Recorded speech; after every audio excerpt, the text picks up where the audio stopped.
100 क्रियाएं करता है, आप भी आते हैं, कोई एक आधा संत भी भेज देते हैं, तो अधिकतर स्वयं ही आए हैं मालिक ने और स्वयं ही वो काम करा जो भगवान किया करते हैं।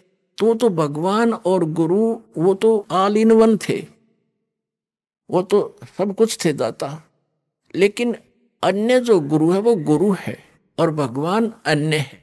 गुरु परमात्मा का पुजारी होता है और उसे मिलाने वाला मीडिया होता है। गुरु भगवान नहीं होता, भगवान तो भगवान ही होता है।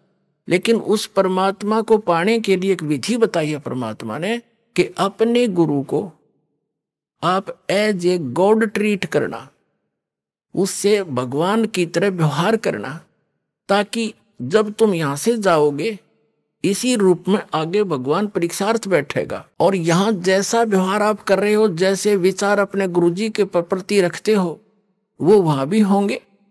तो वहां जैसी आपकी व्यवहार विचार त्रुटि युक्त होंगे तो वहां से आपको रिजेक्ट कर दिया जाएगा, फिर वापस गिर जाओगे। तो इसलिए परमात्मा कहते हैं गुरु मानुष कर जानते ते नरकइये अंध, महादुखी संसार में आज्ञा काल के फंद। गुरु गोविंद कर जानियो रहियो बचन समाए, और मिले ते दंडवत बंदगी नहीं पल पल ध्यान लगाए। अब कहने का भाव क्या है कि जैसे ये दास है, इस दास के स्थान पर भगवान आ सकते थे, वो आ जाएं और आप उनको खोज रहे हो, भगवान अब यहां आ जाए। वो भगवान आपका कैसा व्यवहार होगा, जैसा इस दास के प्रति आपका है, तो उस परमात्मा के प्रति जो आपका भाव बनेगा, और वो भाव इस दास के प्रति नहीं है तो वहां भी नहीं बनेगा आपका फिर उसके प्रति। अब जैसे परमात्मा यहां आ जाए आपको, जिसकी आप खोज कर रहे हो, तो किस प्रकार लपटोगे उसके चरणों में, रोगे, मुंह की तरफ देखोगे, 100 बार शुक्र मनाओगे, भगवान बड़े भाग जाएंगे, दर्शन होगे।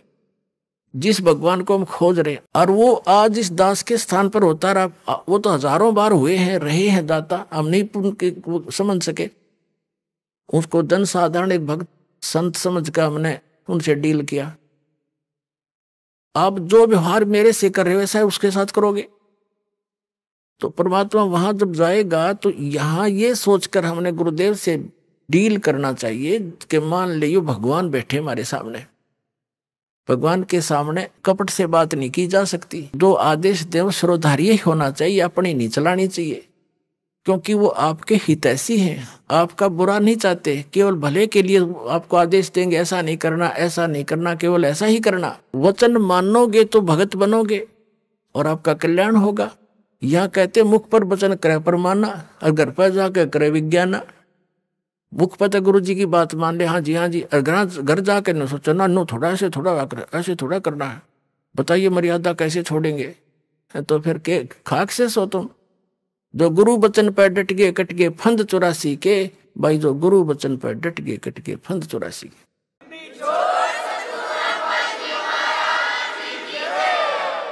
वो तो गुरु रूप में आए थे मालिक ही, लेकिन दास गुरु रूप में मालिक नहीं, उस मालिक का दास समझो।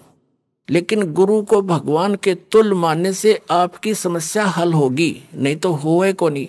जैसे एक मैथमेटिक्स का, एक गणित का प्रश्न होता है ऋण का, उसमें मूलधन ज्ञात करना होता है।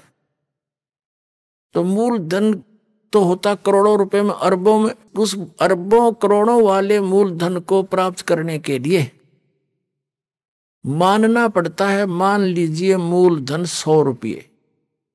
वो मूलधन 100 रुपये होता नहीं, लेकिन उसको मूलधन मानने बिना वो करोड़ों अरबों वाला मूलधन आपको मिल नहीं सकता। तो जो परमात्मा है वो तो परमात्मा है, वो तो समर्थ है, लेकिन उस समर्थ को पाने के लिए इस दास को आपने मानना पड़ेगा मूलधन, यानी गुरु मान ले भगवान।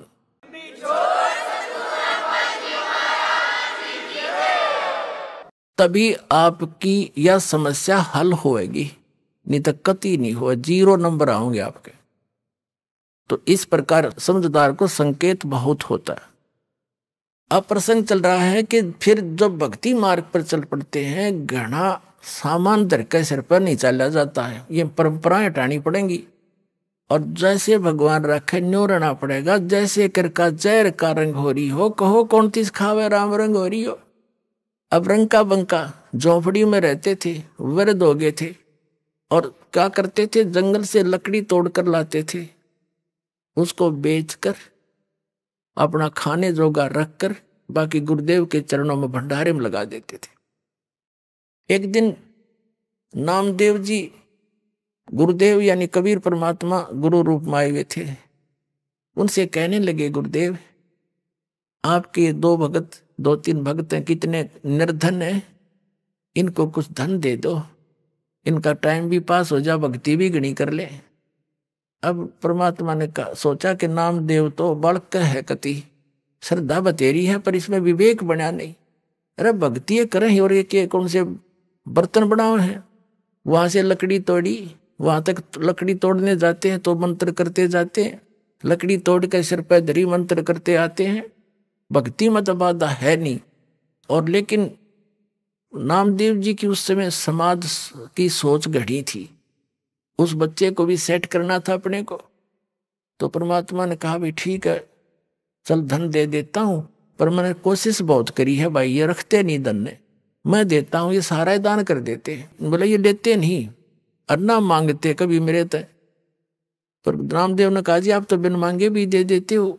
अक भाई दे तो दूंगा, पर ये लेते नहीं मेरे से।